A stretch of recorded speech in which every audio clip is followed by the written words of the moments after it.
Hello guys, next lecture on partnership final accounts revision series जो हम चला रहे हैं for all those students who were not able to join the classes और अभी समय निकला नहीं है, अभी तो चल ही रहा है, अगस्त का ही महीना चल रहा है, कोई अभी बहुत देर हुई नहीं है, अभी भी हम पढ़ सकते हैं और definitely we can do with some support and we are here to support you guys, ठीक है। एंड उसके लिए हम आए हैं with the revision series of 12th standard, चाहे वो अकाउंट्स हो, इकोनॉमिक्स हो, ओसी हो, एसपी हो। जल्दी आपको सब चैप्टर्स के सब धीरे धीरे आपको रिवीजन लेक्चर्स अवेलेबल हो जाएंगे अपने चैनल पे। सर कब अवेलेबल होंगे? जब भी अवेलेबल होंगे उसका पोस्ट आएगा और पोस्ट आने के बाद आपको उसके लिए समझ में आ जाएगा। अच्छा, उसके पहले अगर आपको नोटिफिकेशन चाहिए then you have to subscribe for the channel, right. चलो तो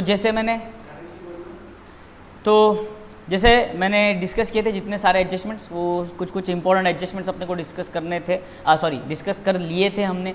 and we are here to see all those adjustments in sums also, के सम्स में कैसे होंगे वो adjustments, right.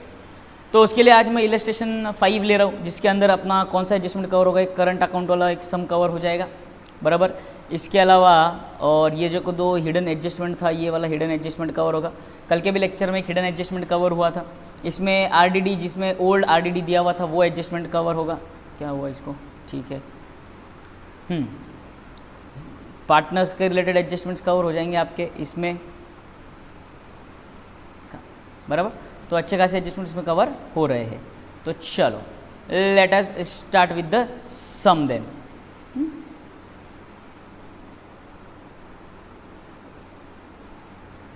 Okay, sum start करने से पहले बेटा आपके बुक्स में फॉर्मेट रेडी होना चाहिए, ठीक है। फॉर्मेट रेडी होना चाहिए। फॉर्मेट में क्या आता है आपको पता है।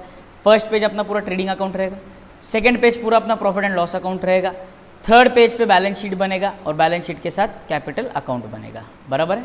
चलो लेट अस स्टार्ट। चलो so let us start with problem number 5। आ जाओ, अपने अपने हाथ में सब पेंसिल, फॉर्मेट रेडी कर लो, ठीक है। अकाउंट कौन सा बनाना हमको वो देखना है। Let us start then. चलो क्या है, Messrs Sudarshan traders is a partnership firm in which Ram and Krishna are partner sharing profit and losses in the ratio 3:2। अब बेटा एक बात बता देता हूँ आपको, ये प्रॉब्लम जो है, ये प्रॉब्लम में सोल्यूशन जो दिया है उसमें पार्टनरशिप रेशियो उन्होंने 1:1 के हिसाब से लिया है। मैं आपको बता देता हूँ एक बार, देखो ये आपका जो नेट प्रॉफिट था, ये नेट प्रॉफिट उन्होंने 1:1 रेशियो में लिया है। सो आपको कन्फ्यूजन ना हो कि मैंने अलग, मेरा आंसर अलग, इनका आंसर अलग क्यों आ रहा है ऐसे। इसीलिए मैं क्या करने वाला हूँ, यहाँ पे क्वेश्चन में करेक्शन कर लूँगा, थोड़ा सा क्वेश्चन में करेक्शन ये कर लूँगा कि मैं इसको 3:2 के बजाय बोल दूँगा 1:1 बोल दूँगा इसको, ठीक है। चलो so let us start with the problem now. अपना सबसे फर्स्ट स्टेप करंट अकाउंट है या कैपिटल अकाउंट वाला सम है? करंट अकाउंट वाला सम है सर। तो करंट अकाउंट वाला सम है तो हम क्या करेंगे, आ जाओ, पार्टनर्स कैपिटल अकाउंट के बजाय हम बनाएंगे पार्टनर्स करंट अकाउंट। तो कौन सा अकाउंट बनेगा? पार्टनर्स करंट अकाउंट बनेगा। कैपिटल अकाउंट बनेगा क्या सर? यहाँ पे कैपिटल अकाउंट बनने वाला नहीं है। चलो बढ़िया, आ जाते हैं। So let us start with the sum now. I hope सबने ये करेक्शन कर लिया 1:1 का। पेंसिल ले लो अपने अपने हाथ में, लेट अस स्टार्ट। चलो सबसे पहला ओपनिंग स्टॉक कहाँ आता है? अपने को पता है ओपनिंग स्टॉक कहाँ आता है? ओपनिंग स्टॉक आता है ट्रेडिंग में। कैपिटल अकाउंट सर, इस बार कैपिटल अकाउंट आता है कैपिटल अकाउंट में, बट इस बार मैं कैपिटल अकाउंट बनाने वाला नहीं हूं, क्योंकि मैंने इस बार करंट अकाउंट बनाया है। कौन सा अकाउंट बनाया है? करंट अकाउंट बनाया है। तो करंट अकाउंट के बैलेंसेस जाएंगे करंट अकाउंट में। सर फिर कैपिटल कहाँ जाएगा? बेटा ये डायरेक्टली लाइबिलिटीज में जाएगा। Fixed capital method, liability change होने वाला नहीं है। करंट अकाउंट आया मतलब क्या है? फिक्स्ड कैपिटल मेथड है, तो इसलिए कैपिटल सीधे सीधे बैलेंस शीट में चला जाएगा, there will be no change. Purchases बोलो बेटा ट्रेडिंग में जाएगा, सेल जाएगा बेटा ट्रेडिंग में, डेटर्स जाएंगे बेटा assets, creditors liability, bills receivable asset, bills payable liability. I hope यहाँ तक क्लियर, सबको समझ में आ रहा है? यहाँ तक कोई प्रॉब्लम नहीं है। आगे बढ़ता हूँ। कमीशन जाएगा कहाँ पर? कमीशन जाएगा प्रॉफिट एंड लॉस में। Wages trading, salaries profit and loss, furniture asset, plant asset, बराबर है। ओपनिंग आरडीडी को मैं मार्क करके रखता हूँ क्योंकि ये एडजस्टमेंट में मुझे चेक करना पड़ेगा जब मैं न्यू आरडीडी कैलकुलेट करूँगा। याद आया, ओल्ड आरडीडी को मैं क्या करता हूँ, बैड डेट्स में से माइनस करता हूँ और न्यू आरडीडी को ऐड करता हूँ। चलो इन्वेस्टमेंट, इन्वेस्टमेंट जाएगा बेटा एसेट्स में। Loans and advances given, loans and advances given, अगर ये गिवन नहीं भी होता ना, ये गिवन नहीं भी होता ना, तब भी ये एसेट होता, हमको समझ में आ जाता कि एसेट है। सर ऐसे कैसे समझ में आएगा सर?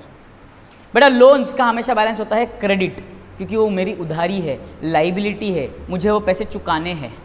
बट ये लोन्स एंड एडवांसेस दिया और ये एसेट में अगर फिगर दिया है, इसका मतलब यहाँ पर मैंने किसी और को उधार दे रखा है, मुझे उससे उधार का पैसा वापस आना बाकी है। इसीलिए यहाँ पर लोन्स एंड एडवांसेस अगर गिवन नहीं भी देता तब भी ये एसेट ही होता, क्योंकि बैलेंस डेबिट का बैलेंस है। इंश्योरेंस बनेगा आपका प्रॉफिट एंड लॉस का item, bad debts profit and loss, और गवर्नमेंट बॉन्ड्स में इन्वेस्टमेंट किया है आपने, वो जाएगा एसेट्स में। तो यहाँ पर हिडन एडजस्टमेंट देखो, बहुत बढ़िया से हिडन एडजस्टमेंट है। एक तो उसने रेट भी दे रखा है और डेट ऑफ परचेज भी दे रखा है। क्लियर यहाँ तक? आगे बढ़े, चलो। ट्रायल बैलेंस खत्म हो चुका है। उसके बाद आते हैं स्टॉक पे। स्टॉक का आपको पता है दो इफेक्ट क्या आते हैं बेटा, एक ट्रेडिंग अकाउंट के क्रेडिट में आता है, दूसरा बैलेंस शीट के एसेट्स में आता है। Ram is allowed a salary of 6000, Krishna is allowed commission on net sales 3%।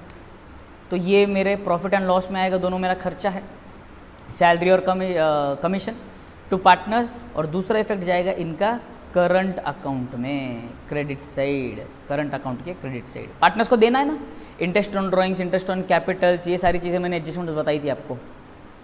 Interest on partners capital is to be provided at 5%। Interest on capital, interest on capital है, again profit and loss account के debit में जाएगा और current account में भी जाएगा। Depreciation on plant and machinery है sir, तो चलो depreciation on plant and machinery, plant and machinery को मैं यहाँ पर स्टार मार्क कर देता हूँ क्योंकि उसमें एडजस्टमेंट है। 3000 of our customer is not recoverable. एक कस्टमर है जिससे 3000 रुपये आने बाकी है, उससे रिकवर होने के चांसेस कहीं नजर नहीं आ रहे, उसका पैसा डूब चुका है। अरे तो पैसा डुबा देता है कस्टमर, उसको हम क्या बोलते हैं भाई, सीधी सीधी सरल भाषा में, अपने अकाउंट्स की भाषा में, प्यारी भाषा में बोलते हैं बैड डेट्स। तो देखो जरा कहीं पर ट्रायल बैलेंस में बैड डेट्स है क्या? ट्रायल बैलेंस में बैड डेट्स तो सर दिखाई नहीं, दिख गया सर, ये रहा, दिख गया बैड डेट्स दिख गया। चलो आगे बढ़ते हैं। प्रीपेड इंश्योरेंस, ये तो अपने को पता है प्रीपेड एक्सपेंसेस का क्या होता है, माइनस और दूसरा asset. Easy PG, easy PG. बढ़ेगा बेटा, चलो आगे बढ़ते हैं सम के साथ। सम में देख लो एक बार पार्टनर्स का नाम क्या और फर्म का नाम क्या है। फर्म का नाम है मेसर्स सुदर्शन ट्रेडर्स और पार्टनर्स का नाम है राम एंड कृष्णा। तो पार्टनर्स के नाम लिख देता हूं मैं यहां पर, एक राम, दूसरा कृष्णा। ये राम, यहां पर कृष्णा। इजी। चलो इंपॉर्टेंट चीज हमेशा भूलना नहीं है, इन दी बुक्स ऑफ, इधर राम एंड कृष्णा नहीं लिखूंगा, फर्म का नाम दिया हुआ है तो इधर यहाँ पे यहीं पर लिखूंगा सुदर्शन, मेसर्स सुदर्शन, क्या नाम है पूरा, Sudarshan traders, messrs Sudarshan traders. और ईयर एंडेड देख लो बेटा एक बार, 31 मार्च 2019, ईयर एंडेड 31 मार्च 2019, ये टाइटल दे दिया मैंने। Profit and loss account for the year ended 31 March 2019 and balance sheet as on 31 March 2019। Clear? I hope सबने फॉर्मेट बना लिया है, जैसे मैंने बोला है वैसे ही बनाना है बेटा। प्लीज़ फर्स्ट पेज पे पूरा ट्रेडिंग अकाउंट बनेगा, दूसरे पेज पे आप प्रॉफिट एंड लॉस अकाउंट बनाओगे, तीसरे पेज पे आप बैलेंस शीट बनाओगे और एंड में पार्टनर्स कैपिटल अकाउंट। बट अपने केस में इस वाले सम में अपने को करंट अकाउंट बनाना है। कौन सा अकाउंट बनाना है? करंट अकाउंट बनाना है। तो चलो let us start with the sum without wasting the time. पहला आइटम सम में दिया क्या था? ओपनिंग स्टॉक 36,000 तो ओपनिंग स्टॉक। चलो आ जाओ, सबसे पहला आइटम अपना ट्रेडिंग अकाउंट का यही होता है, ओपनिंग स्टॉक ही होता है। तो सबसे पहले आइटम लिखूंगा मैं 2, ओपनिंग स्टॉक दिया था बेटा 36,000 तो मैंने लिख दिया यहाँ पर 36,000। क्लियर यहाँ तक? सब मेरे साथ में है क्या? साथ में ही सॉल्व करना बेटा, आगे बढ़ते हैं। राम एंड कृष्णा का कैपिटल अकाउंट दिया है, कैपिटल अकाउंट हमको बनाना नहीं है, हमने करंट अकाउंट बनाया है, तो कैपिटल सीधे सीधे बैलेंस शीट की लाइबिलिटीज में जाएगा। राम और कृष्णा 160 80, यहां पर मैं आ गया बैलेंस शीट में और यहां पर लिख दिया मैंने कैपिटल राम कृष्णा 1,60,000, कृष्णानी बेगने बारो। चलो जय Shri Ram. Current account, current account भाई साहब, करंट अकाउंट में दो बैलेंसेस दिख रहे हैं 8,000 एंड 4,000, एक क्रेडिट बैलेंस है दूसरा डेबिट बैलेंस है। चलो नेक्स्ट, राम का बैलेंस क्रेडिट दिख रहा है और कृष्णा का बैलेंस डेबिट दिख रहा है। ओके, करंट अकाउंट में आ जाओ, चलो बेटा, बराबर ध्यान से सुनना बेटा। जिसका बैलेंस क्रेडिट है, जिसका क्रेडिट बैलेंस है, उसको मैं क्रेडिट साइड पे लिखूंगा बाय बैलेंस ब्रॉट डाउन। किसका था क्रेडिट बैलेंस, देखो जरा फटाक से। राम का क्रेडिट बैलेंस था सर 8,000 रुपीज़ का, तो ये लो राम का क्रेडिट बैलेंस 8,000 रुपीज़ का। और कृष्णा का था डेबिट बैलेंस, तो यहां पर मैं लिख दूंगा to balance brought down, opening balance है बेटा 4,000 का कृष्णा का।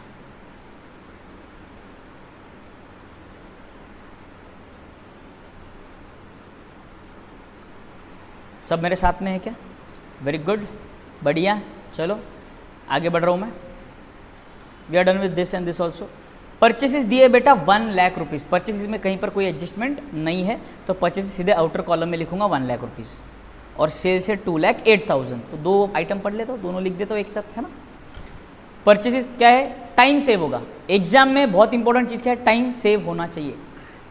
सर कितने मिनट का समय है ये? 25 मिनट का समय है बेटा। कितने मिनट का समय सर? 25 मिनट। 25 मिनट में सम आपका बेटा पूरा पोस्टिंग करके हो जाना चाहिए, पूरे एडजस्टमेंट्स पोस्ट करके हो जाने चाहिए, ठीक है ना। अब देखो मैं एक एक चीज़ एक्सप्लेन कर रहा हूँ, बोले आप बोलेगे सर आपका खुद का ही नहीं होता 25 मिनट में, हमको कैसे बोल रहा हूँ 25 मिनट में करेंगे आप? बेटा मैं तो आपको पढ़ा रहा हूँ ना बेटा, एक एक चीज़ मैं आपको एक्सप्लेन कर रहा हूँ। कोई चीज़ें जहाँ पर अटक सकते हो वो चीज़ें बता रहा हूँ मैं आपको, थोड़ी ना किसी को कोई चीज़ एक्सप्लेन करनी है, आपने तो सीधे सीधे सॉल्व करने लेना है। तो आपके पहले 15 मिनट्स में पूरा ट्रायल बैलेंस का पोस्टिंग और एडजस्टमेंट की पोस्टिंग हो जानी चाहिए बेटा। आखिरी के 10 मिनट में आपका कैलकुलेशन होना चाहिए, ये बात याद रखो। 15 मिनट के अंदर भाई एटलीस्ट, कैलकुलेशन की तो बात नहीं कर रहा हूँ मैं, बट एटलीस्ट जब भी आप सम सॉल्व करोगे तो टाइमर लगाकर बैठना और 15 मिनट में सारी पोस्टिंग हो जानी चाहिए बेटा, ये याद रखो। 15 मिनट्स के अंदर पूरा पोस्टिंग हो जाना चाहिए। चलो परचेसेस बेटा 1 लाख था, सेल्स बेटा 2,08,000 था। आ जाओ बेटा ट्रेडिंग अकाउंट में। ट्रेडिंग अकाउंट में आ रहा हूँ बेटा, मैंने लिख दिया ट्रेडिंग अकाउंट में to purchases 1 lakh rupees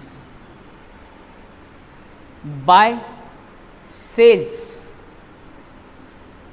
2,08,000 rupees.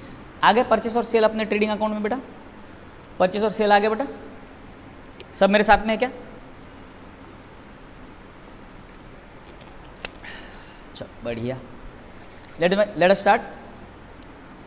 अगला we done with purchase and sale. Here we come for 1,73,500 as debtors. अब बेटा डेटर्स में कितने एडजस्टमेंट्स है देखो, हम मार्क करना रह गया अपना। डेटर्स में एक तो bad debts, further bad debts का एडजस्टमेंट आएगा और आरडीडी का भी एडजस्टमेंट आएगा। यानी कितने एडजस्टमेंट आएंगे बेटा? 2 एडजस्टमेंट आएंगे। जब भी एक आइटम में, किसी एक आइटम में 2 एडजस्टमेंट आते हैं तो अपने को याद रखना है कितने लाइन छोड़ने हैं, 4 लाइन छोड़ दिया करो बेटा, ठीक है ना। जितने भी एडजस्टमेंट्स आएंगे 4 लाइन छोड़ देना। आगे बढ़ू बेटा मैं, चलो 2 एडजस्टमेंट आ रहे हैं तो 4 लाइन छोड़ दूंगा मैं। डेटर्स बैलेंस शीट में आते हैं बेटा, सबसे पहले डेटर्स बैलेंस शीट में आते हैं, तो मैं एक काम करता हूँ, बैलेंस शीट में डेटर्स के बजाय सबसे पहले फिक्स्ड एसेट्स लिख लेता हूँ मैं पहले। सर फिक्स्ड एसेट्स कौन से मेरे? फर्नीचर, प्लांट, इन्वेस्टमेंट और ये 12% गवर्नमेंट बॉन्ड्स, ठीक है बेटा। तो ये सारे पहले लिख लेता हूँ मैं। सबसे पहले लिख लेता हूँ फर्नीचर 25,000, इसमें कोई भी एडजस्टमेंट नहीं है तो सीधा आउटर कॉलम में लिख दूंगा।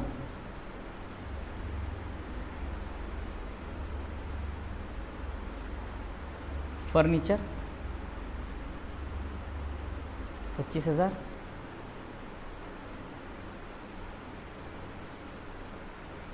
अगला था प्लांट एंड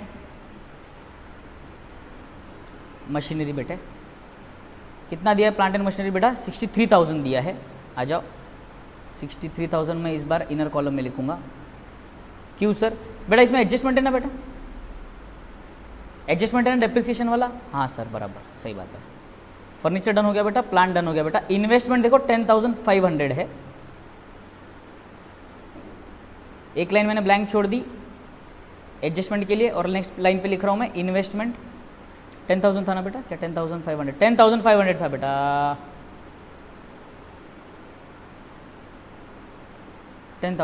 आई होप सब मेरे साथ में बेटा। नेक्स्ट क्या था लास्ट?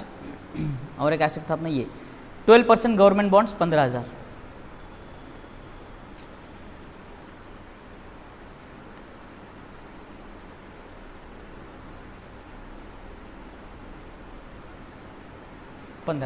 क्लियर यहाँ तक बेटा?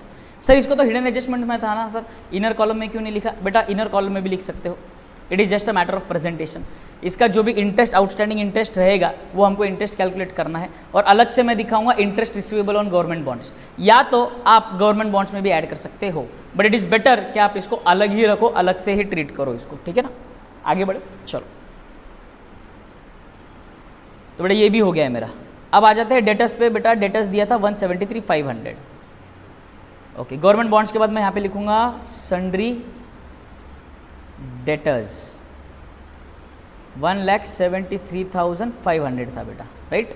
और कितने लाइन छोड़ने हैं? मैंने कहा 4 लाइन छोड़ने हैं, 1 2 3 4, और यहाँ पर मैं नेक्स्ट एंट्री करूंगा।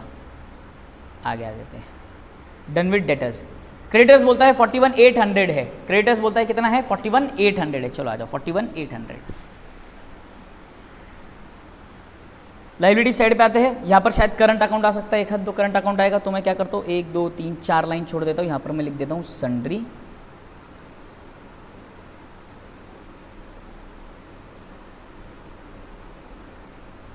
क्रेडिटर्स। कितना था? 41,800 बेटा। कोई भी एडजस्टमेंट नहीं है तो सीधे मैंने आउटर कॉलम में लिख दिया 41,800। आगे बढ़े, चलो। बिल्स रिसीवेबल दिया है 47, बिल्स पेबल दिया है 21,000, 47 और 21। तो नेक्स्ट एंट्री मैंने कहा था यहाँ पे करूंगा मैं बिल्स रिसीवेबल की।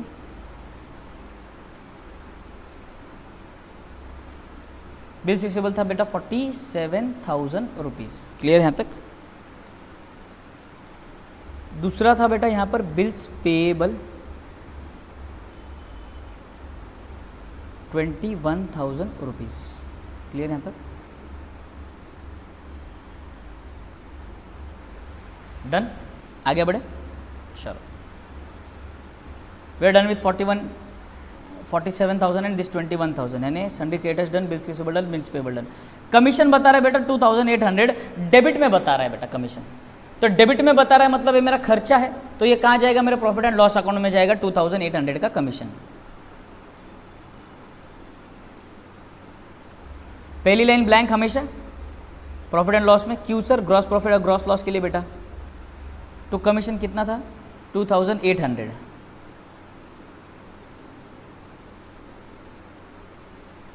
बराबर है। ट्रेडिंग अकाउंट में आते हैं, ट्रेडिंग अकाउंट में अगला था वेजेस। मुझे आइटम याद है बट अमाउंट याद नहीं। कमीशन डन, अमाउंट है 1760 और सैलरीज का अमाउंट है 3,000, और सैलरीज का अमाउंट कहा था मैंने 3,000। तो आ जाओ, टू सैलरीज 3,000, ठीक है बेटा। याद रखना अकाउंट्स कर रहे हैं अपन, अकाउंट्स का डेफिनेशन अगर याद होगा तो सिस्टमैटिक रिकॉर्डिंग ऑफ अकाउंट्स और अकाउंटिंग ट्रांजैक्शंस था। तो सिस्टमैटिकली रिकॉर्ड करना मतलब देखो मैं अमाउंट कोशिश करके, देखो कोशिश तो मैं कर सकता हूँ, कोशिश तो कर सकते हैं हम कि भाई एक के नीचे एक है, जैसे ये यूनिट 10, 100,000 वाले। उसके अलावा अगर आप देखेंगे तो ये देखो 2 जो है ऑलमोस्ट एक लाइन में सेम स्ट्रेट लाइन में आ रहे हैं, पैरेलल, बिल्कुल बिल्कुल सीधे लग रहे हैं। ऐसे नहीं होना चाहिए बेटा, देखो ऐसे नहीं होना चाहिए कि यहाँ पे इसका 2 आप यहाँ पर लिख रहे हो, इसका 2 आप यहाँ पर लिख रहे हो, इसका 2 आप यहाँ पर लिख रहे हो। ये नहीं लगता, ये गंदा लगता है बेटा, अकाउंट्स में अच्छा नहीं लगता, ठीक है। अकाउंट्स क्या है ना, एक सिस्टमेटिक वर्क है, तो it is better you present it in a systematic way. अच्छा लगना चाहिए बेटा, एग्जामिनर को चेक करते समय दिल को खुशी होनी चाहिए, वाह वाह वाह क्या पेपर लिखा है। तो ऐसी फीलिंग दे दोगे ना आप उसको, देखो कैसा होता है बहुत बार पहले एग्जामिनर क्या होता है ना, अपने घर वालों से परेशान रहता है, बच्चे परेशान कर रहे हैं, फ्रस्ट्रेट कर रहे हैं, बीवी अलग परेशान करती है, छोड़ के जाती नहीं है, मायके जीने देती नहीं है, तो उसमें अगर आप ऐसे करोगे तो और उतने गंदा पेपर दे दोगे तो और फ्रस्ट्रेट होगा और पेपर अच्छे से चेक नहीं करेगा। जितना आप पेपर साफ सुथरा, जितना अच्छा लिखोगे, उसके लिए जितना ईजी चेकिंग ईजी करोगे, उतने ज़्यादा मार्क्स मिलने के चांसेस है बेटा। ठीक है, तो सैलरीज देखा था हमने, सैलरीज के बाद नेक्स्ट आइटम क्या देखते हैं, चलो डन क्या बेटा, सैलरीज भी लिख दिया मैंने, फर्नीचर डन है, प्लांट है डन है, आरडीडी का पेंडिंग रख रहा हूं मैं, एडजस्टमेंट के साथ करूंगा आरडीडी। ठीक है, लोन्स एंड एडवांसेस 35,240 बेटा, एसेट्स में जाएगा ना,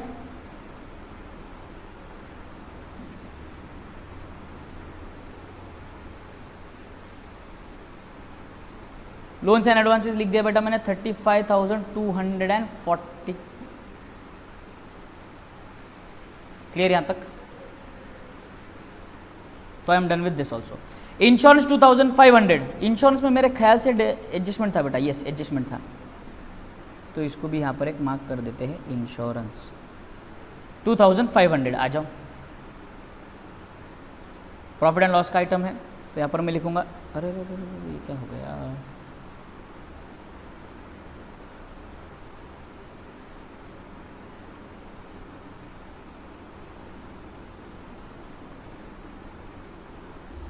यस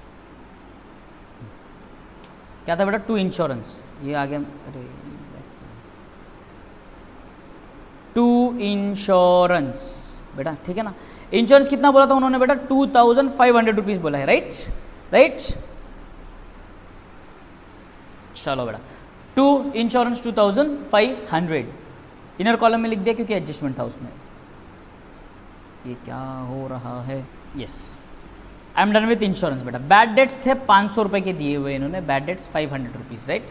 तो आ जाओ, बैड डेट्स यहाँ पर आ जाएगी, प्रॉफिट एंड लॉस में 2 बैड डेट्स 500 रुपये इनर कॉलम में। अब बेटा ध्यान से सुनना थोड़ा, बैड डेट्स, बैड डेट्स के रिलेटेड एडजस्टमेंट्स क्या क्या थे, एक तो फर्दर बैड डेट्स है, पहला फर्दर बैड डेट्स है, दूसरा आपको ओल्ड आरडीडी माइनस करना है और न्यू आरडीडी ऐड करना है, ओल्ड आरडीडी माइनस करना है, न्यू आरडीडी ऐड करना है, बराबर है। तो ज़रा ध्यान से बेटा एक मिनट यहाँ पर देखना, इसका मैं एक बार थोड़ा सा रफ में कैलकुलेशन करके देखूंगा, है ना। 500 रुपीज़ का मेरा बैड डेट्स था, ठीक है, प्लस सॉरी माइनस इसमें से मैं करूँगा ओल्ड आरडीडी, देखना ज़रा ओल्ड आरडीडी कितना था, ओल्ड आरडीडी बोल रहा है 1000 था, तो ठीक है यहाँ पे मैं आ गया 1000 रुपीज़, बराबर है। तो ये क्या आ जाएगा मेरा, 500 में से 1000 माइनस होगा तो 500 नेगेटिव आएगा, 500 नेगेटिव आएगा, ठीक है। और न्यू आरडीडी कितना करना है देखो,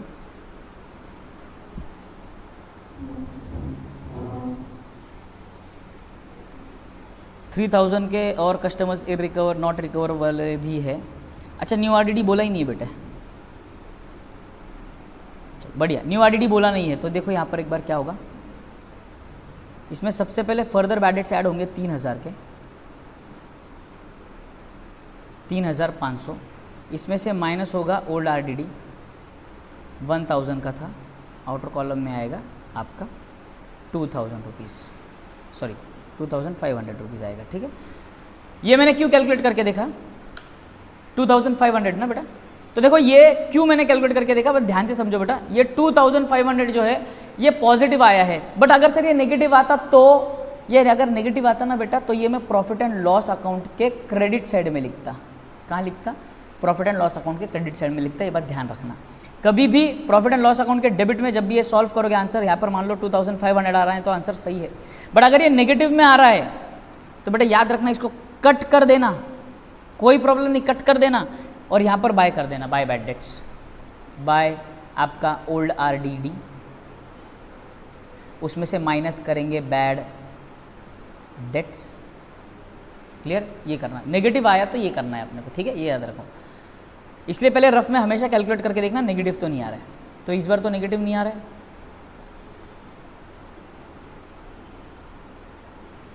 चलो आगे बढ़ते हैं।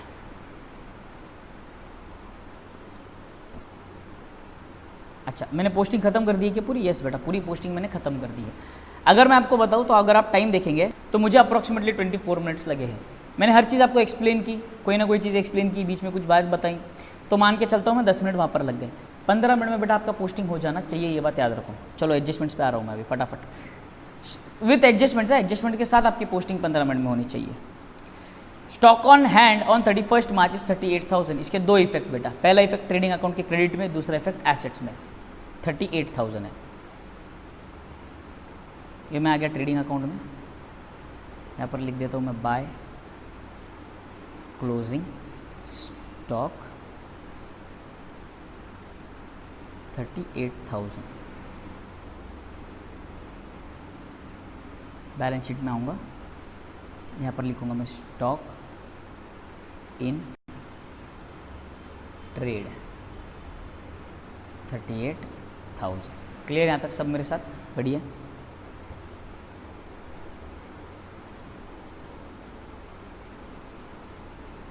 आगे बढ़ते हैं।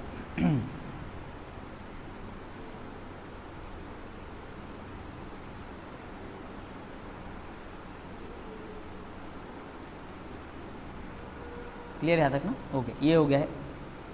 Ram is allowed a salary of 6,000, Krishna is allowed a commission of 3% on net sales. Ram को देनी है सैलरी 6,000 रुपीज़ की, राम को देनी है सैलरी 6,000 रुपीज़ की। तो पहला effect profit and loss account में। बैड डेट्स में मैं कम से कम एक 4 लाइन तो छोड़ के रखता हूँ, प्रिकॉशनरी मेजर। क्या खिचड़ी नहीं चाहिए सब में, बिल्कुल खिचड़ी नहीं होनी चाहिए, एक आध लाइन एक्स्ट्रा रहेगी तो कोई बात नहीं, चलता है।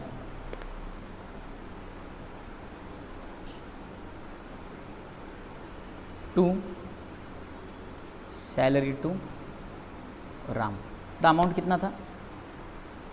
अमाउंट था 6,000 रुपीज़। तो आ जाओ यहाँ पर लिख देता हूँ आउटर कॉलम में 6,000 रुपीज़। दूसरा था टू कमीशन टू कृष्णा, देखो कितना था, 3% ऑन नेट सेल्स। आ जाओ बेटा, सेल्स कितने हैं? 2,08,000 रुपीज़, बराबर ना?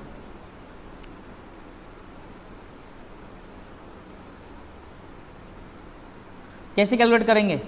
मेरे तरीके से करेंगे, आपके तरीके से करेंगे? मेरे तरीके से करके देखते हैं, आपके तरीके से तो इजी है, मेरा तरीका ज़्यादा इजी है। तो 2,08,000 का 10% कितना होता है बेटा? सर 10% होता है 20,800। 1% कितना होता है बेटा? एक जीरो और निकाल दो, एक जीरो और निकाल दे सर, 2080 होता है सर। यस, बढ़िया, 2080। This is what? 1%। ये रफ वर्क में होना चाहिए, कैलकुलेशन याद रखना। $6,240।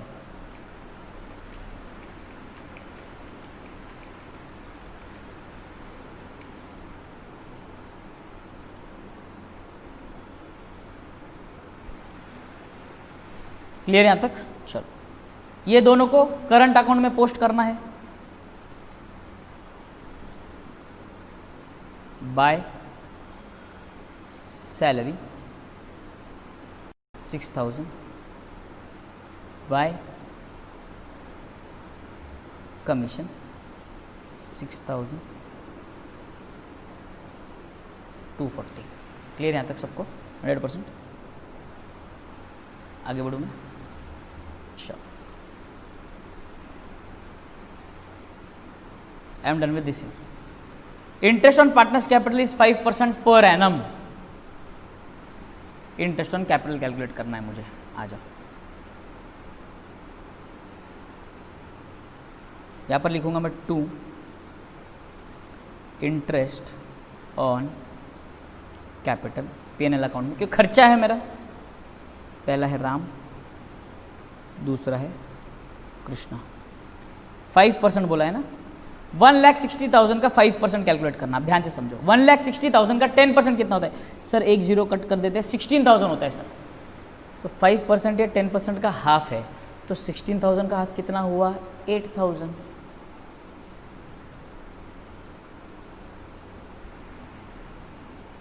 कृष्णा 80,000 का 10% होता है सर 8,000।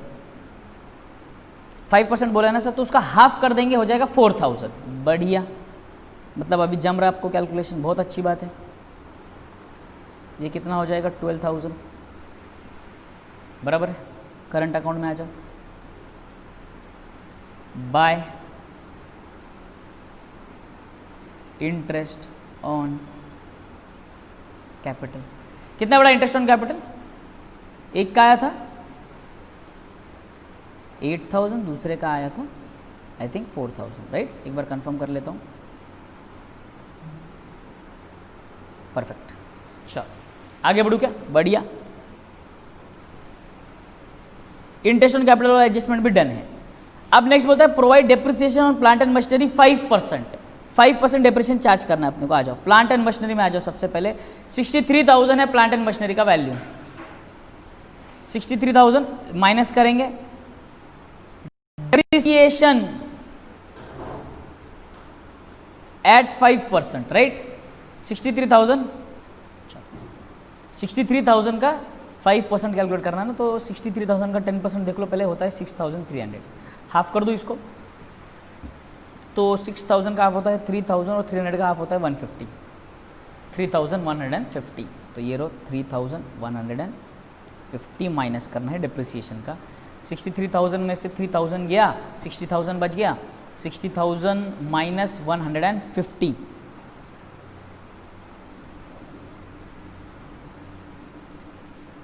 60,000 minus 150, right. 0, ये 5 हो जाएगा, ये 10 का 9 हो जाएगा।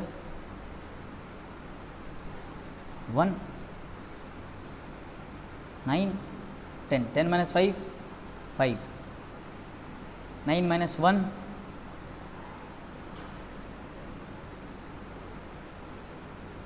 8, ये 9, ये 5, 59,850।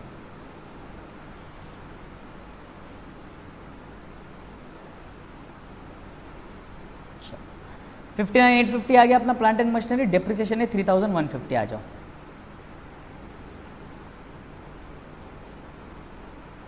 To depreciation 3,150, right. चलो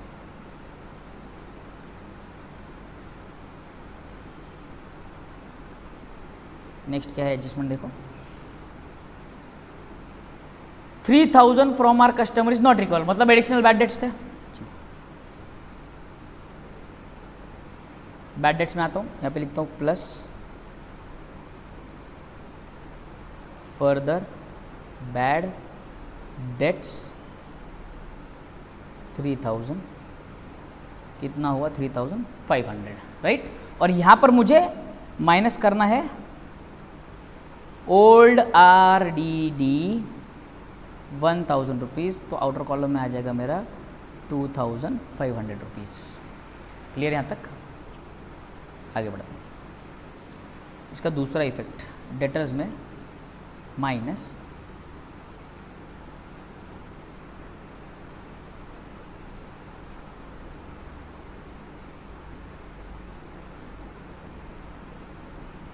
फर्दर बैड डेट्स 3,000 के थे, आउटर कॉलम में सीधा आ जाएगा 1,70,500।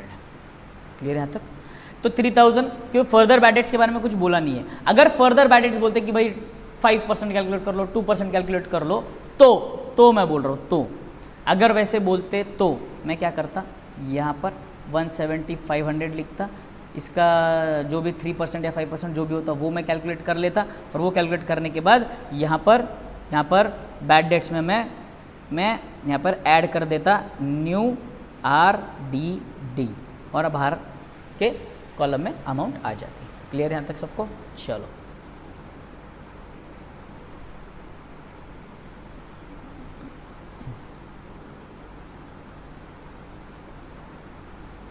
आगे बढ़ू।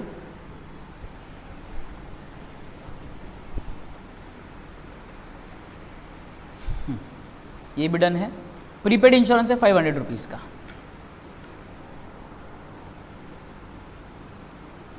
Insurance minus pre paid insurance 500, तो आउटर कॉलम में आ जाएगा बेटा 2,000, और प्रीपेड इंश्योरेंस का आएगा अपना prepaid insurance 500, prepaid insurance 500। Clear है तक सबको? आगे बढ़ूँ मैं? डन। देखो सम तो खत्म हो गया मेरे ख्याल से, राइट? तो सब कुछ तो पोस्टिंग हो चुकी है। अब मुझे क्या करना है? मुझे क्लोज करने हैं अकाउंट्स। अब देखो कल मैंने जो सम लिया था उसमें मैंने अकाउंट्स क्लोज किए नहीं थे। मुझे पता है आप लोग शॉक्ड रहेंगे कि सर ने तो कल कहा था कि वो टोटलिंग करने वाले हैं। मैं एक्चुअली रुका था ये वाले सम्स के लिए क्योंकि इसके अंदर फिगर्स थोड़े ज़्यादा है, ठीक है ना? तो मैं ये कैलकुलेट करूँगा और आपको बताऊँगा तरीका कि मैं कैसे कैलकुलेट करता हूँ। और बट ये जो मेरा तरीका है इसको कैलकुलेट करने के लिए थोड़ा सा प्रैक्टिस की ज़रूरत पड़ेगी बेटी।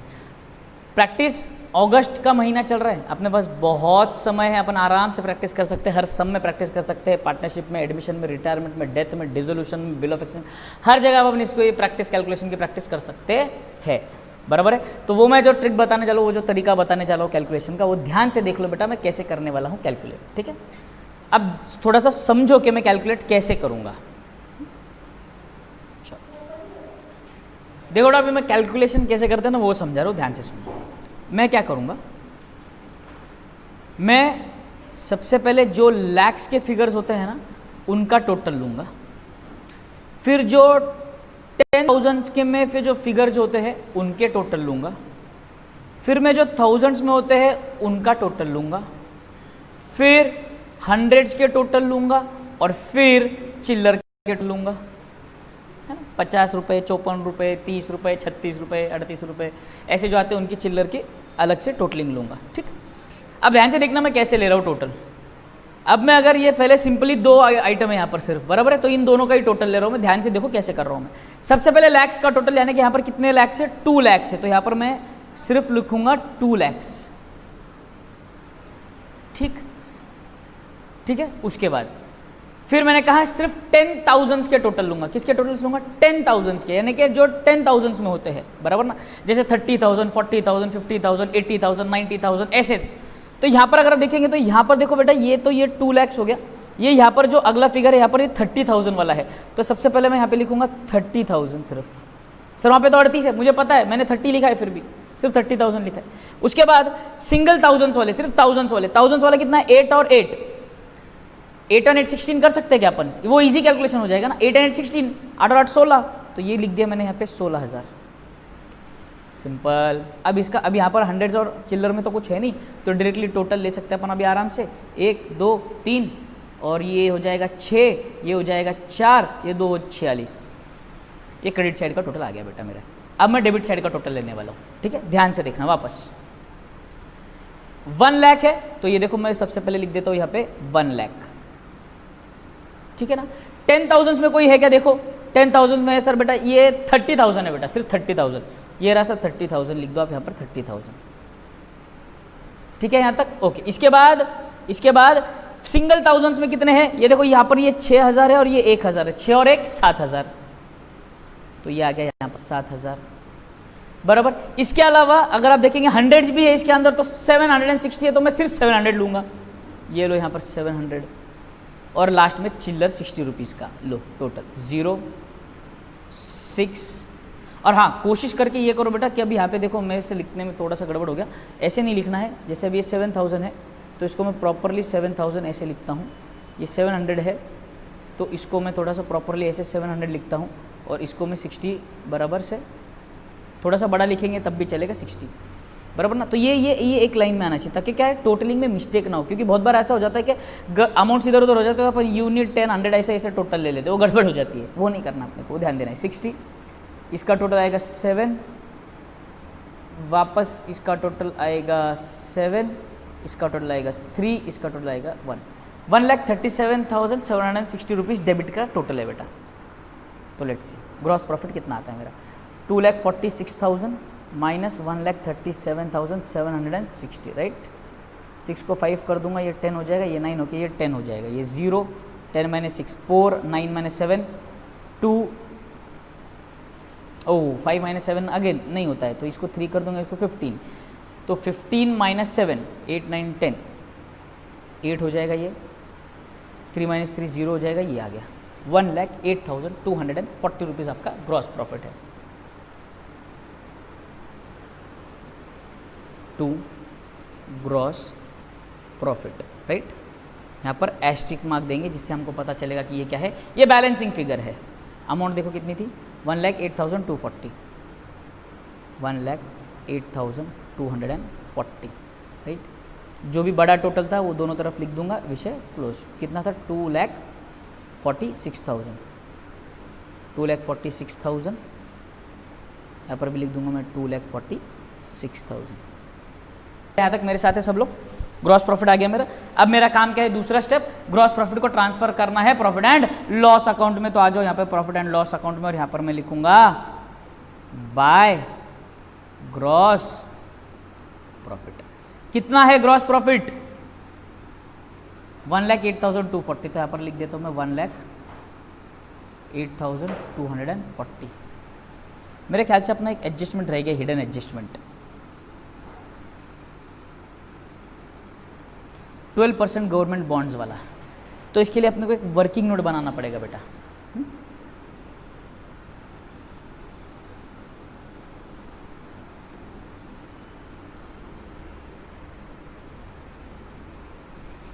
Working note number 1, calculation of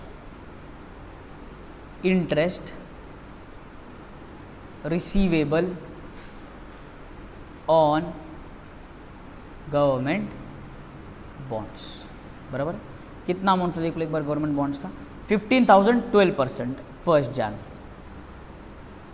right. 15,000, 12% for how many months, कब परचेज किया था, जान में, 1 जान 2019 को, जान फेब मार्च, यानी कि इंटरेस्ट मुझे मिलेगा सिर्फ 3 महीने का।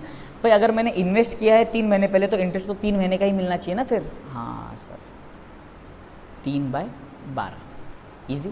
कैलकुलेशन देख लो, इजी हो जाएगा। यहाँ पर पीछे जाके रफ में कैलकुलेट करना, लिखना सिर्फ इतना ही है वर्किंग नोट में, ठीक है ना। कैलकुलेशन करना मत, यहाँ पर रफ वर्क में जाके हम कैलकुलेट करेंगे। 12 चला जाएगा, 100 चला जाएगा, 150 इंटू 3, 150 इंटू 3 करेंगे कितना आएगा, 450 रुपीज़, बराबर है। आगे बढ़े बेटा, मैं अकाउंट्स पढ़ा सकता हूँ आपको, ये बात ध्यान से समझो, कैलकुलेशन नहीं पढ़ा सकता, ये बेसिक चीज़ है, हम स्कूल से करते आ रहे हैं। You cannot expect calculation from me. 450 का इंटरेस्ट है, चलो आ जाओ। बैलेंस शीट में मैं लिखूंगा interest receivable on government bonds 450, clear. यहाँ पर लिखूंगा मैं bye interest on government bonds, पूरा लिखना है बेटा आपको, गवर्नमेंट बॉन्ड्स। GOVT मेरे जैसे शॉर्टकट नहीं यूज़ करना है, मैं पास हो चुका हूँ, आपका पास होना बाकी है, आपको मार्क्स कट जाएंगे आपके, ठीक है, डन। चलो अच्छा, अब क्या है अपना काम, अपना काम है टोटल लेना। अब देखो यहाँ पर मैं वो इतना दिमाग नहीं लगाते बैठूंगा, यहाँ पर क्या सिंपल सा टोटल है ना, तो देखो ना यहाँ पे डायरेक्टली यहाँ पे कैलकुलेट कर लो, तो 0, 4 + 5 9, 4 + 5 9, 4 + 2 6, 8 0 1, तो क्रेडिट साइड का टोटल बेटा सीधा सीधा 1,08,690 आ गया। ये 2 ही आइटम थे तो मैंने उतना दिमाग नहीं लगाया जैसे ऊपर हमने कैलकुलेशन किया, क्लियर। तो चलो अब यहाँ पर देखो,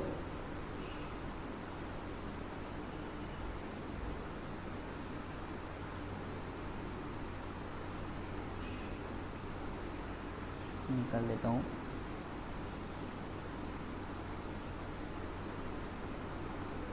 ठीक है। ये आ गया क्रेडिट साइड का टोटल। अब बात है डेबिट साइड की, याद है ना, लैक्स, थाउजेंड्स, थाउजेंड्स, 100, चिल्लर। चलो लैक्स में कोई यहाँ पर दिख नहीं रहा मुझे, ओके। 10,000 में कोई दिख रहा है क्या, देखो 2 3 2 2 6 6 12 वाला, 12,000 दिख रहा है, तो बट यहाँ पर मैं 12,000 नहीं लूँगा बेटा, ध्यान रखना, यहाँ पर 12,000 नहीं लेना है, मैंने सिर्फ 10,000 लेना है यहाँ पर, ठीक है सर। 10,000 में आपने ले लिया यहाँ पर 10,000। अभी सिंगल थाउजेंड्स में देखो बेटा, 2 2 और 3 5, 5 और 2 7, 7 और 2 9, 9 + 6 15, 15 + 6 21, 21 + 2 23, 23 + 3 26,000। तो ये कितने हो गए यहाँ पर 26,000 हो गया, थाउजेंड्स का 26,000 हो गया। हंड्रेड्स के देख लेते फटाफट, हंड्रेड्स के देख लो। ये 100 है, यहाँ पर 200 है, यहाँ पर 500 है, 300 500 800 800 800 1600, तो ये 1600। और देखो बेटा 40 50 90, ये 90 ले ले क्या टोटल। अब चलो ये 0, ये 9, ये 6, ये 7, ये 3, 37,690। चलो तो माइनस करें क्या, 1,08,690 माइनस 37,690 माइनस करो बेटा। देखो 0 0 0, 8 - 7 = 1, 10 - 3 = 7, 71,000 आपका नेट प्रॉफिट। बड़ा टोटल कौन सा बेटा, 1,08,690। तो सबसे पहला काम मेरा 1,08,690।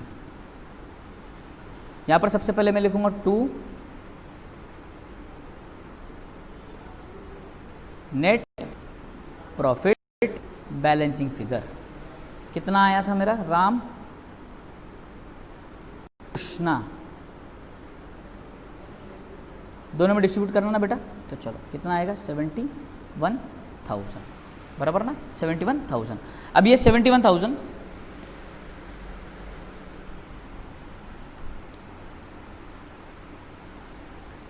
अब ये 71,000 राम और कृष्णा में इक्वली डिस्ट्रीब्यूट करना है, क्योंकि रेशियो हमने 1:1 लिया है।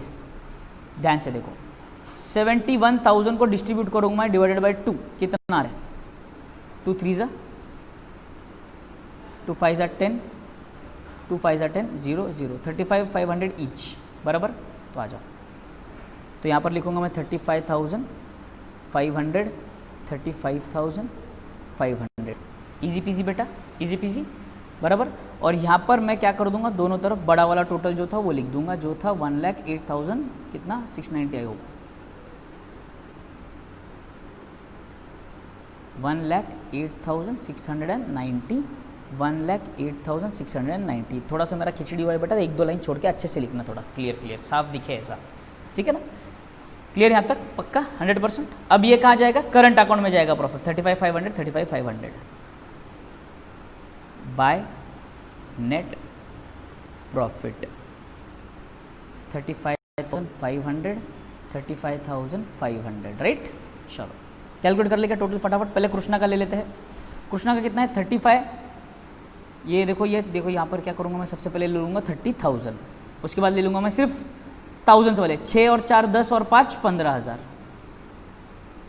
और हंड्रेड्स वाले देखो 500 600 700 40, बराबर ना। ये 40 आ जाएगा बेटा, ये 7 आ जाएगा, ये 5 आ जाएगा, ये 4 आ जाएगा, 45,740। तो यहाँ पर लिख देता हूँ मैं 45,740।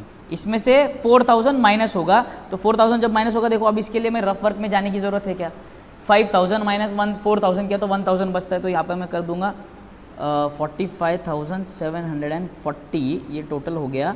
और यहाँ पर मैं लिख दूंगा इसका बैलेंस 41,740, 4,000 माइनस करके लिख दिया मैंने। अब ये वाले देखते हैं, बराबर। ये देखो 30,000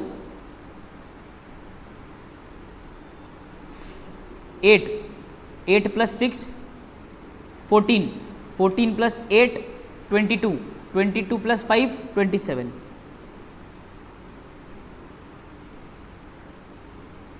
देखो 500 7 5 57,500। तो ये आ गया यहाँ पर टोटल 57,500, और यहाँ पर भी आ जाएगा 57,500। और डेबिट साइड में कुछ भी है नहीं माइनस करने के लिए, तो डायरेक्टली 57,500 ही आ जाएगा, बराबर। और यहाँ पर लिख दूंगा मैं 2 balance carried down, easy PG, पक्का समझ में आ गया। अब देखो अगर यहाँ पर आया है, मतलब ये कौन सा बैलेंस है, ये मेरा क्लोजिंग का क्रेडिट बैलेंस है, तो क्रेडिट बैलेंस मेरी लाइबिलिटी होती है, तो ये रही मेरी लाइबिलिटी, तो ये कहाँ जाएगा मेरे लाइबिलिटीज़ में। अगर यहाँ पर आ जाता, बाई चांस यहाँ पर आ जाता, यहाँ पर बाय बैलेंस ब्रॉट डाउन आ गया, सॉरी क्रेडिट डाउन आ जाता, तो मैं इसको कहाँ लिखता मालूम, ये मेरा क्लोजिंग डेबिट बैलेंस हो जाता और इसको मैं लिखता एसेट्स। कहाँ लिखता है इसको मैं? एसेट्स में। क्लियर यहाँ तक? ठीक है। अब बात देखो, छोटा सा एक है ना, एक्चुअली गलत है ये बताना, ये मैकेनिकल तरीका। अगर आपका यहाँ पे डेबिट साइड में बैलेंस आता है ना, तो उसको वैसे के वैसे ही नीचे लिखना है। ग्रॉस प्रॉफिट को अपन क्रॉस में लेके आते, ग्रॉस लॉस को क्रॉस में लेकर आ जाते हैं। नेट प्रॉफिट को वापस अपन पार्टनर्स कैपिटल में क्रॉस ऑपोजिट साइड में डालते हैं, नेट लॉस को भी ऑपोजिट साइड में, उधर क्रेडिट में दिखता है, यहाँ पे डेबिट में दिखता है। बट जब कैपिटल अकाउंट क्लोज करते हैं, तब वो बैलेंस शीट में आता है, तो जैसे का वैसा सीधा आएगा। मतलब अगर आपका डेबिट साइड में बैलेंस दिख रहा है, जैसे टू बैलेंस कैरिड ऑन, वो वैसे का वैसा लाइबिलिटीज में उतरेगा। क्रेडिट साइड में बैलेंस है तो वो वैसा का वैसा नीचे एसेट्स में उतरेगा। तो एक ट्रिक है याद रखने के लिए, एक मैकेनिकल, बट गलत एक्चुअली, क्योंकि यहाँ पर क्रेडिट बैलेंस आ रहा है तो मैं क्रेडिट बैलेंस लिखूंगा 57,500, 41,740। यहाँ पे मैंने करंट अकाउंट के लिए जगह छोड़ रखी थी, तो ये लो करंट अकाउंट्स राम और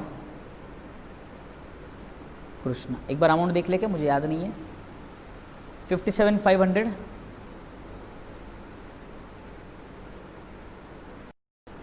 और वो था 41,740। चलो बेटा ले लेते टोटल इसका। ओके, 1,60,000 प्लस 1,80,000 कितना हो जाएगा? 2,40,000 हो जाएगा। इसका टोटल लेना है 7 प्लस 5 बेटा 12 हो जाता है, 7, 8, 9 अगेन 99,240, 99,240। तो टोटल किसका किसका लेना है? 2,40,000, 99,240, 41,000 and 21,000। तो अब जो मैंने आपको टोटल करना सिखाया है, वैसे ही आप टोटल करोगे as an homework balance sheet का, और साथ ही साथ जो हमने कल सम किया था प्रॉब्लम नंबर 5 का, उसको भी क्लोज करोगे। ये आपका होमवर्क होगा आज का बेटा। प्रैक्टिस तो अपने को भी ज़रूरी है क्या नहीं? यस, बहुत ज़रूरी है प्रैक्टिस अपने को। ओके, इसके अलावा बेटा जो मैंने होमवर्क दिया, उसके अलावा एक और प्रॉब्लम आज अपन होमवर्क करेंगे। ये मैं डिस्कस आपके साथ करूँगा, बट सॉल्व आपको करना है, आपके लिए होमवर्क होगा। सोल्यूशन आपके टेक्स्ट बुक में है। In case of any doubt please let me know. ठीक, चलो। From the following trial balance Shreyas Mrinal adjustment you are required to prepare. Sir profit sharing ratio नहीं दिया, तो क्या अज्यूम करेंगे? 1:1 बराबर है, यही अज्यूम करते हैं अपन। चलो आगे देखते हैं, कुछ और मिलता है तो फिर देख लेंगे। कैपिटल अकाउंट कहा जाता है बेटा? कैपिटल अकाउंट में जाएगा सर। परचेसिस कहा जाएंगे बेटा? ट्रेडिंग में। Sales trading, bills receivable asset, bills payable liability. Commission profit and loss, salary profit and loss, insurance profit and loss. Insurance को है हिडन एडजस्टमेंट 9 मंथ्स दिख रहा है ब्रैकेट में छुपा हुआ है ना, छुपा रुस्तम, छुपा लपा छुपी खेल रहा अपने साथ। प्रीपेड रेंट, सर प्रीपेड मेरे को मालूम है सर, माइनस करना है और एसेट में लिखना है ना बेटा, ना वो अगर एडजस्टमेंट में दिया है तो, वरना ये प्रीपेड रेंट सीधे सीधे कहा जाएगा एसेट में। आउटस्टैंडिंग एक्सपेंस आपकी लाइबिलिटी में जाएगा डायरेक्टली, प्रीपेड एक्सपेंस आपका एसेट में जाएगा, आउटस्टैंडिंग इनकम एसेट में जाएगा, प्री रिसीव्ड इनकम आपका लाइबिलिटीज में जाएगा। ये बात याद रखना अगर ट्रायल बैलेंस में दिया है तो। इसका प्लस और माइनस वाला इफेक्ट देना नहीं है। चलो ठीक है सर। सन्ड्री क्रेडिटर्स बेटा आपकी लाइबिलिटी है, डेटर्स आपका एसेट है, पोस्टेज पीएनएल है, ये भी एसेट है। फर्नीचर भी आपका एसेट है, बैड डेट्स पीएनएल में जाएगा, hand cash in hand, cash at bank दोनों एसेट। कैरेज इनवर्ड ट्रेडिंग याद है क्या? मैंने टॉप मार्जिन में लिखवाया था, कैरेज इनवर्ड वाला जाएगा ट्रेडिंग अकाउंट में, कैरेज आउटवर्ड वाला जाएगा प्रॉफिट एंड लॉस अकाउंट में। तो देखो बेटा ये जाएगा प्रॉफिट एंड लॉस, ये जाएगा आपका ट्रेडिंग अकाउंट। वेजिस जाएंगे ट्रेडिंग अकाउंट में और आउटस्टैंडिंग वेजिस सीधा सीधा जाएगा लाइबिलिटीज में। गलती से भी इसको वेजिस में ऐड करना नहीं, मैंने अभी बताया आपको। आउटस्टैंडिंग एक्सपेंस देखो, लिख लो, एक काम कर लो आप, टॉप मार्जिन में जाओ, टॉप मार्जिन में जाओ, लिखो, टॉप मार्जिन में जाके लिखो, if outstanding expense,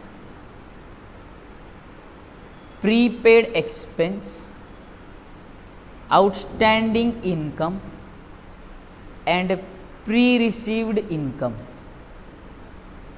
are given in trial balance, then they will have only one effect in balance sheet. बराबर ना? तो क्या रहेगा? आउटस्टैंडिंग एक्सपेंस, लाल चार्ट तो याद है ना आपको, लाइबिलिटी प्रीपेड एक्सपेंस रहेगा अपना एसेट, आउटस्टैंडिंग इनकम रहेगा अपना एसेट,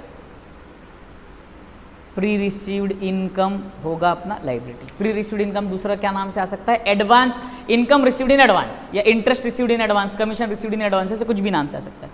तो इनके एक ही इफेक्ट होंगे बेटा, ये बात ध्यान रखना, गलती से भी दो इफेक्ट मत देना। आ गया सर, एक चीज़ आपने छोड़ दी, रिटर्न्स। ठीक, मुझे पता है बेटा, रिटर्न्स मैंने छोड़ दी, क्यों? क्योंकि रिटर्न्स जो दिए हैं उन्होंने सीधे ऐसे दिए हैं। अब रिटर्न्स का मतलब क्या होता है? या तो सेल रिटर्न होगा या तो परचेस होगा। तो एक बेसिक बिल्कुल इजी ट्रिक देता हूँ याद रखने के लिए। सेल्स का हमेशा बैलेंस कौन सा होता है? क्रेडिट। तो सेल का हमेशा बैलेंस होगा डेबिट। परचेस का हमेशा बैलेंस होता है कौन सा? डेबिट। तो परचेस रिटर्न का हमेशा बैलेंस होगा क्रेडिट। क्योंकि सेल हमारे लिए इनकम है तो सेल रिटर्न हमारे लिए एक्सपेंस है, परचेस हमारे लिए एक्सपेंस है तो परचेस रिटर्न हमारे लिए इनकम है। बस सीधी सीधी बात, ऐसे याद रखो लॉजिक। ठीक, तो रिटर्न्स में ये क्या हो जाएगा? 2000 और 1800, बराबर ना? जो 2000 रुपए है डेबिट में दिख रहे हैं, यानी कि ये सेल्स रिटर्न है, ये सेल्स में से माइनस होंगे, माइनस फ्रॉम सेल्स। और ये जो 1800 रुपए है ये माइनस होंगे फ्रॉम परचेसेस। क्लियर यहाँ तक सबको बेटा? इजी है सब में कुछ भी बड़ा ऐसे कोई बड़ी चीज़ नहीं है। क्लोजिंग स्टॉक के दो इफेक्ट आपको पता है, trading account credit, balance sheet के एसेट साइड में। आउटस्टैंडिंग एक्सपेंसेस भी आपको पता है, एक्सपेंसेस में ऐड करना है, दूसरा लाइबिलिटीज में जाएगा। फर्नीचर भी आपको पता है, फर्नीचर में से एसेट्स में माइनस कर देंगे और दूसरा पीएनएल के डेबिट में चला जाएगा। प्रोवाइड फर्दर बैड डेट्स में ऐड करना है, डेटर्स में माइनस करना है। तो एक मिनट एक काम करते हैं, एक्सपेंस इसको मार्क नहीं किया ना हमने, मेरे साथ मार्क भी कर लो। सैलरी और कमीशन को मार्क कर लेते हैं अपन, ये लो, कमीशन को मार्क कर दिया, सैलरी को मार्क कर दिया। फर्नीचर की बात करें तो फर्नीचर को भी मार्क कर देते हैं। फर्दर बैड डेट्स भी थे तो बैड डेट्स को भी मार्क करूंगा और सन्ड्री डेटर्स को भी मार्क करूंगा, क्योंकि डेटर्स में से ही तो माइनस करने हैं। बढ़िया। Goods destroyed by fire 5000, okay you got this. 5000 trade credit में, 2000 एसेट में, 3000 प्रॉफिट एंड लॉस के डेबिट में। तीन इफेक्ट वाला। श्रेयस एंड मृणाल, अच्छा रेशियो दिया हुआ है 2:1, तो ये करो cancel, cancel cancel, 1:1 cancel. Clear है तक सबको? 100%। सारे मार्क करवा दिए मैंने, जो मार्क करवाए हैं उसको इनर कॉलम में लिखना है, एक लाइन ब्लैंक छोड़ना है, सिंपल इजी पीजी। तो होमवर्क करो बेटा, प्रैक्टिस करो डेफिनेटली। और जितने सम्स अपन कर रहे हैं, जितना क्लास में अपने ध्यान दिया है, जितने मैंने 4 पेजेस के नोट्स लिखवाए, it will be more than enough for you for your exams to score at least. अगर आपका 80 मार्क्स का भी पेपर आता है तो you can easily score 70 marks with help of my revision, easily I can bet. But अगर आप शिद्दत से ईमानदारी से पूरी पढ़ाई करते हो ना तो बेटा 80 और 80 भी स्कोर करना कोई बहुत बड़ी बात नहीं है। Accounts is a very easy subject, very easy subject. ठीक है बेटा, आज के लिए इतना ही। Bye bye, enjoy. और जाते जाते अपने दोस्तों के साथ शेयर करो, अपने दोस्तों को बताओ, जितने दोस्तों के साथ शेयर कर सकते हो बहुत अच्छी बात है। बिकॉज हम हमेशा कहते हैं Akash Agrawal classes, sharing is caring. अपने दोस्तों की मदद करो, हुएवर इज इन नीड उनको बताओ, ज़रूर बताओ। और नोटिफिकेशन के लिए कि भाई अपने अकाउंट्स के नेक्स्ट लेक्चर्स कब आएंगे या ओसीई को एसपी के भी रिविजन्स कब होंगे, इन सब चीज़ों का नोटिफिकेशन के लिए आपको अपना क्या करना पड़ेगा, अपना चैनल सब्सक्राइब करना पड़ेगा। और वो जो मेरे ख्याल से नोटिफिकेशन के लिए बेल आइकन भी दबाना पड़ता है शायद। क्या अपन यूट्यूबर तो है नहीं, अपन तो टीचर्स है, तो अपने को इतना आइडिया नहीं है। तो you can subscribe to the channel and also press the notification button so that you will get the notification of any new lectures uploading. तो आज के लिए इतने, bye bye, thank you, enjoy.